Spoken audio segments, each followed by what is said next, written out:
My name is Alyssa Rodriguez. I'm the education specialist here at the Oklahoma Aquarium, and today I am here to talk to you about fish who are completely cartilaginous. Now, cartilaginous is kind of a tongue twister. I assume a lot of you probably don't know what that word means, so I am going to take this opportunity to ask you to touch the top of your ears, kind of wiggle it around a little bit. You might feel that it's kind of firm, but it's still flexible, unlike your bones, right? So cartilaginous means it's made up of cartilage, just like the top of your ear. And these animals right behind me, sharks, as well as rays and skates, are all cartilaginous fish. So their skeletons are made up entirely of cartilage. So sharks have no bones. No bones like ours, at least. And because they don't have bones, they have their skeletons made of cartilage, they don't leave a ton of fossils. Some parts of their bodies do fossilize, but for the most part, when we have to study ancient sharks, animals like megalodon, most of what we're working with are their teeth. So this is a megalodon tooth. You can see it's pretty big, right? And these are the only clues we have to work with. We can compare the megalodon tooth to a great white shark tooth. This one's a fossilized great white shark's tooth. And you can see they're actually very similar in structure, but very different in size. And this is actually how we've decided that megalodon probably looked a little bit like a great white shark, but had to be much, much larger. Now, many people still believe megalodon is still out there. I personally believe megalodon is extinct, and we can go into that later.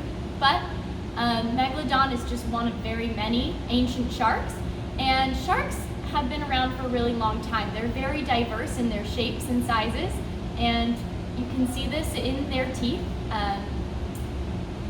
So beside me, I have a bull shark's jaw, and I'm going to show you one of the reasons we have so many shark's teeth to explore.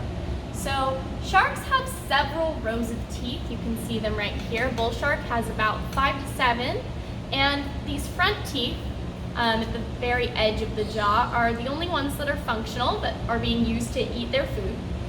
And they lose their teeth every time they eat, at least in the bull shark's case. And so that means they're losing teeth all the time. And those rows of teeth work kind of like a conveyor belt.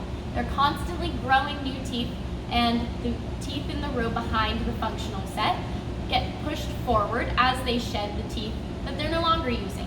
And this helps them to keep sharp teeth for when they're eating. Now, over the course of a lifetime, that means they're losing about 30,000 teeth. So this tank behind me, which has 13 sharks, has tons of teeth. The tooth fairy owes us so much money.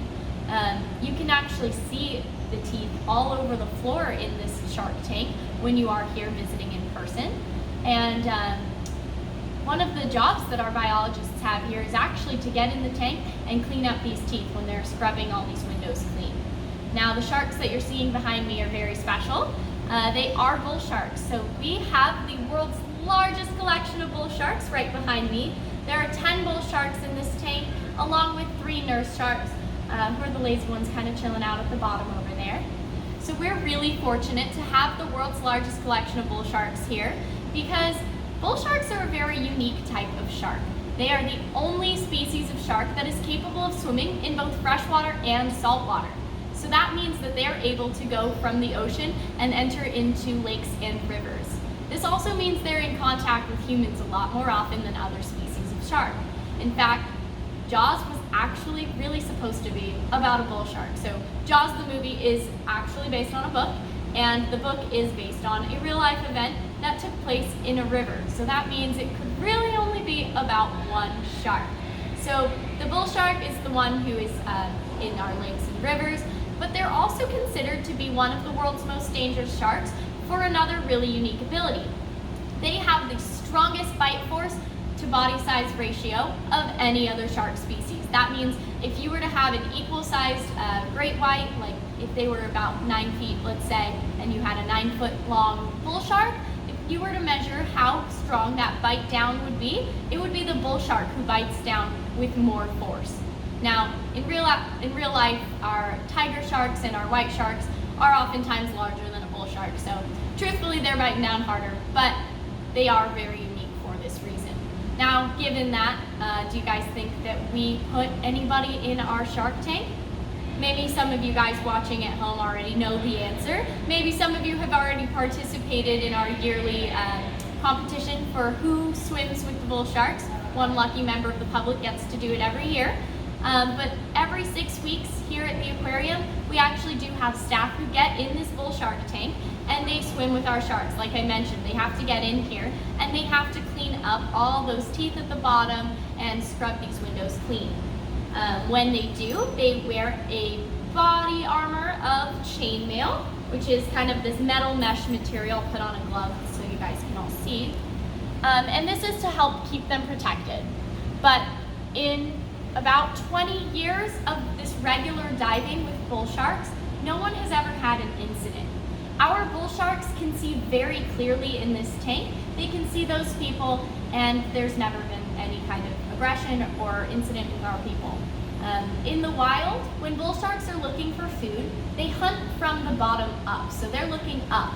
And this creates a problem for a particular group of people. Oftentimes those getting misidentified are surfers, right? We hear about this a lot. They can get misidentified for sharks' favorite foods, so things like seals or sea lions or even sometimes a sea turtle.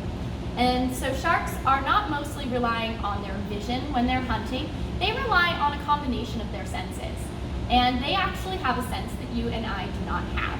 Sharks can actually detect electricity. So they're known as an electroreceptive animal, and they're able to detect electricity with some special sensors in their nose called the ampullae of Lorenzini. I hate that name, it's such a tongue twister. Thanks, Lorenzini. But what they do is they can sense the electric current that's put out by your movements, because anything with a nervous system generates a small electric current when they move. And so sharks are mostly relying on that electric current, they're relying on scent, and they do rely a little bit on vision. And so this is how sharks hunt their food. Here at the aquarium, their food is a little bit easier to hunt. We feed them twice a week, and we feed them salmon, mackerel, and bonita, and we chunk it into pieces, so just throw it on in so our biologists can keep track of who's eating what and how much. We hope that one day you guys will come and join us after all of this has passed and you can come and watch our sharks eat. For now, we'll just enjoy them swimming around. They'll still be eating.